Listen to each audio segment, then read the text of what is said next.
संवेदना foundation Ajara celebration परिवर्तन चळवळीचे सादर करत आहे संवेदना कमल पुरस्कार 2025। जीवनातील सौंदर्य आणि अभिव्यक्तीचा रंग अर्थात कला क्षेत्रासाठी नामांकन आहेत तन्मय तानाजी चोरगे, गडहिंग्लजचे एक उमदे बालनाट्य कलाकार। संगीत H2O सारख्या नाटकातून तन्मयने पोहोचवला जलसंधारण आणि वृक्ष संवर्धनाचा विचार। दुसरं नामांकन मिळालं आहे मलिग्रे तालुका आजराचे बाल कीर्तनकार पृथ्वीराज चव्हाण यांना।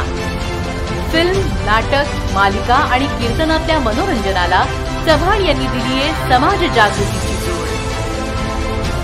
पुढील नामांकन लाभलं आहे उत्तूरचे बहुआयामी कलावंत M.K. गोंधळी यांना। शिक्षण तज्ञ आणि नाट्यशास्त्राचे जाणकार, दूरदर्शनसह देश-विदेशात बाहुली नाट्याचे अनेक प्रयोग करणारे गोंधळी सर म्हणजे कलेतून शिक्षण देणारा सच्चा अवलिया। कला क्षेत्रातील चौथं नामांकन मिळालं आहे गडहिंग्लजच्या तेजस्वी नृत्यांगना मीनाक्षी टेंबुगडे यांना। त्यांचे राष्ट्रीय स्तरावरील अनेक कार्यक्रम गाजले। गिनीज बुकनेही घेतली आहे मीनाक्षी ताईंची दखल।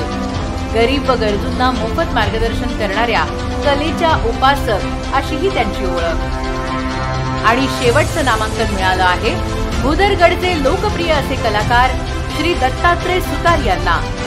देवमाणूस मालिकेतून घरोघरी पोहोचलेल्या सुतार यांनी चित्रपट, शॉर्ट फिल्म्स आणि वेब सिरीज मध्येही कामं केली।